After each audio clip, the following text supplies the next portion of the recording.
Welcome to my low-cost alternatives for your cookie baking supplies in case you don't want to invest a lot of money right up front. These are things that I have done and I know that they can work out well. When I first started, I did not have a fancy Ann Clark 1/4 inch depth rolling pin. Did not have that. What I had was just a regular rolling pin. What I used to get the 1/4 inch depth was I got these dowel sticks from Home Depot. They cost less than $1. I just used a Sharpie and wrote 1/4 inch and then laid this on either side of my dough to use my rolling pin and use that to roll out to 1/4 inch thick. That is the cheapest way that I can recommend being sure that you're getting that exact depth for your cookie dough. Another option, you can get these little silicone bands on Amazon and then you just stick it onto your existing rolling pin, and if it's around 1/4 inch, then that'll give you that consistent depth of your dough as well. When it comes to using a scribe, if you don't have one of these fancy little scribe tools, that is okay. You can just use a toothpick and that will be fine. This is what I used for years when we would decorate Christmas cookies. We didn't have these little scribe tools. Toothpicks, great, no problem. Also, you probably don't have any tipless bags sitting around your house. Maybe you do. If you don't and you want to just get started, you might have some Ziploc bags at home and you can just use this. So you're just gonna fill this up with your icing, just like the same way that you would fill one of these up, and you're just gonna trim the little corner off of your bag and use this as your piping bag instead. You can use obviously any size of these bags, bigger for more icing, smaller for less.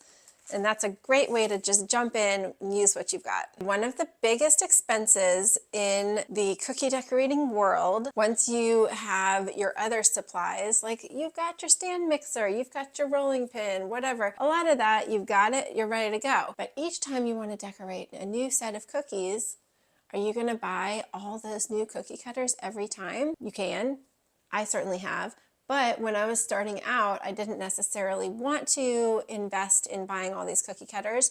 And so what you can do, you have a couple of options. For each of my cookie classes, I will provide you with a printable PDF document where I have traced the cookie cutters that you will need for that set. Let's pretend that you bought my bowling cookie course. Here's the cookie cutter. I traced it for you.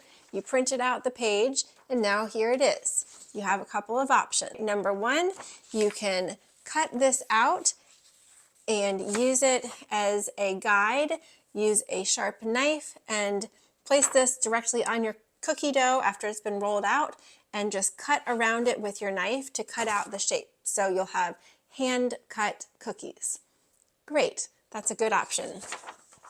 Option two, you can leave it on the paper without cutting it out, and you get some heavy-duty aluminum foil and you make your own cookie cutter.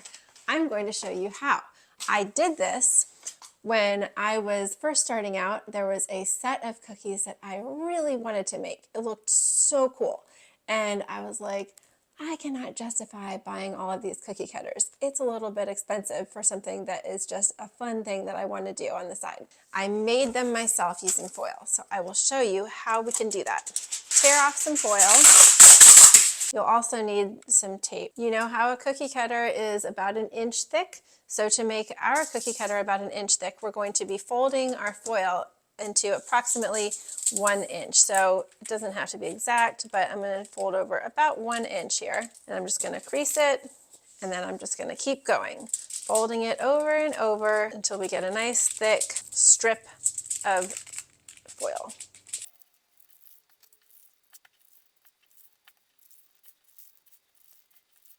So now we have our folded strip of foil, and I'm going to wrap it around the shape of my cookie cutter, folding it at each turn.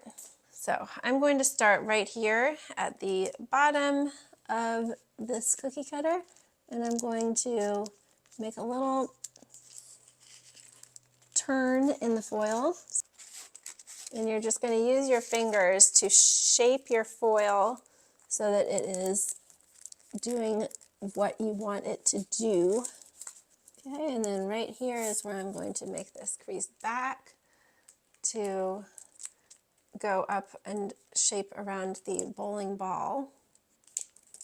All right, so now we're just going to curve around our bowling ball. I'm just using my fingers to create that round curve. Okay, now I do not need any more foil on here, so I'm going to trim off my excess foil, and then I'm going to just make sure that this is the shape that I want it to be in. And tape these together. All right, there we have it. So I have my cookie cutter, and oh, well, there you go. Now you can see they're like pretty much the same. I mean, this is not going to be 100% perfect, but now you have a reusable cookie cutter.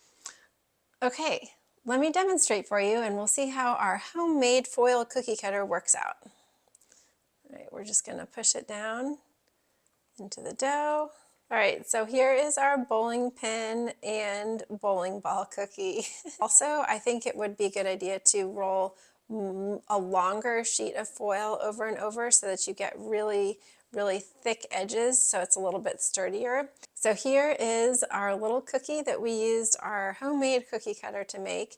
It's not exactly perfect, but it's free, and this way you can make some cookies without buying cookie cutters. And the other option, like I mentioned, is that you can use a sharp knife and just hand cut your cookies.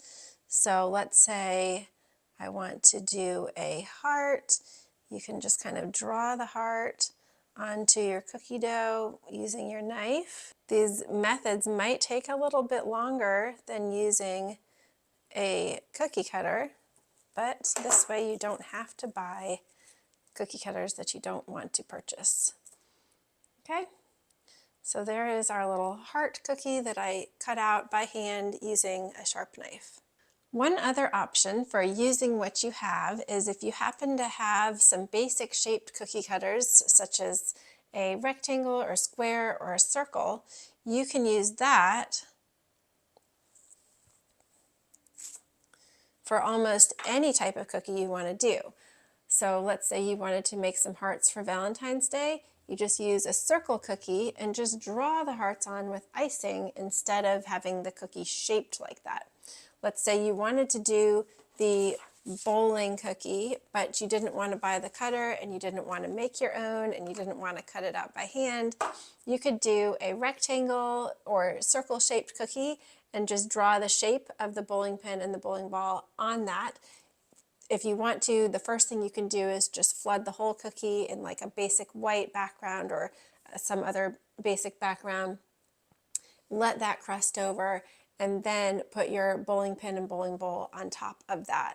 And that way you're still getting the creative shape that you're looking for, but you're not having to use that specific shape of cookie cutter. You can use just any shape. Right, so I hope those were helpful ideas for you and how you can get started using what you've got so you can start decorating today. Thank you for joining me.